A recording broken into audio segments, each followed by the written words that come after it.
Good morning. This is Bill checking in from our home, the St. Pete Micro Farm here in St. Petersburg, Florida, a urban home and agricultural hub, if you will. So we are recovering from the hurricane, but things are going quite well, and I thought I would just do a quick tour and show you some of the things that are happening around here this week. So first off, the new pergola. The old one was damaged. New pergola is in. One of my big projects is to get that touch-up primer and paint today. And then we've got our grapes that grow. There's one there, there's one there.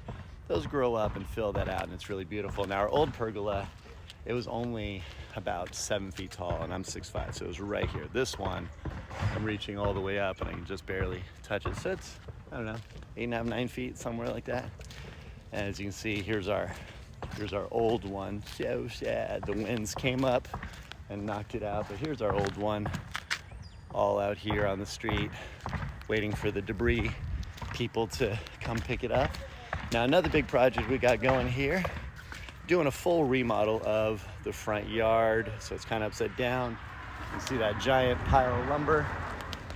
My task today will be to primer and possibly paint all those. I think there's 28 of the 1x6s. I also use these cinder blocks for a lot of things, for structural things, making benches, whatever. So those will be painted. Then I've got some more wood over here that's gonna get all primered. I might paint that too. Oh, here's a cool thing.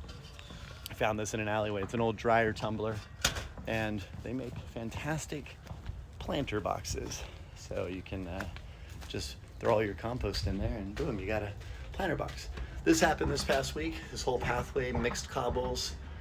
And a lot of people ask me how we do this. So what we do is you just lay the cobbles, get them where you want, and then you take the concrete, you lay it out, it's a mosquito, you lay it out as a powder form, you very carefully brush it into all the cracks, and then once you get the worst of it off the surface, you just lightly dampen it and it sets it up, and boom, you got this cool little pathway.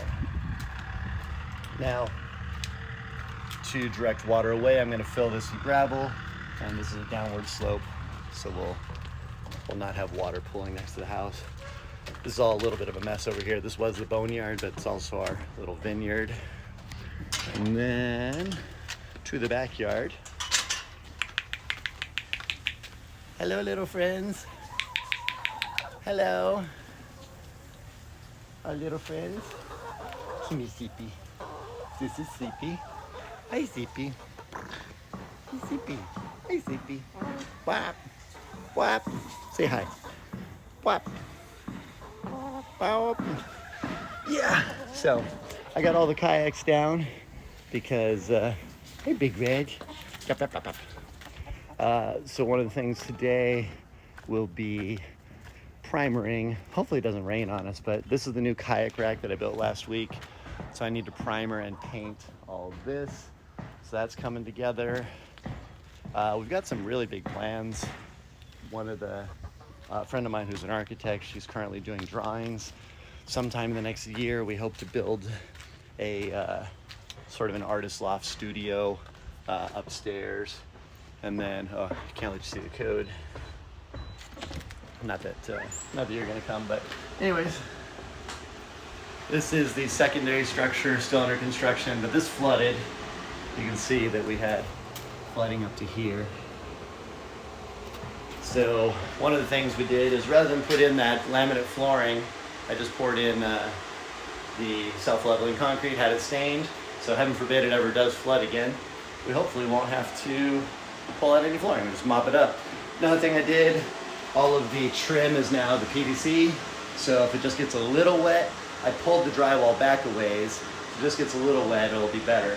And then I also didn't connect the drywall. We took it up to 2 feet. I didn't connect it. I left a little gap, covered it with this racing stripe. I haven't finished out the trim. I gotta paint it again. But so yeah, now the water can't wick past the 2 feet. So unless it were to flood in here beyond that point, I won't have to pull it will be much easier if I ever have to pull drywall again. And because there's a gap, I can get my pry bar in there. It'll just make it easier next time. But yeah, this is the secondary structure. which we built about 4 years ago. And yeah, so today, painting, lots of painting. Painting. And then, yeah, I think that's my check-in. So I'll be working on a lot of painting today. Still recovering from the hurricane. We found this rain barrel. Somebody had thrown it away. So off the back of the secondary structure, we're planning on putting gutters up here, running it over, and basically setting up the barrel here, and then I'll run the overflow out to the alleyway or something. But yeah, so big plans. Stay tuned. Thanks for watching. We'll be back to some of our entertainment related programming and general thoughts soon. But I appreciate you following the channel and seeing what we're up to. So hope you have a great day.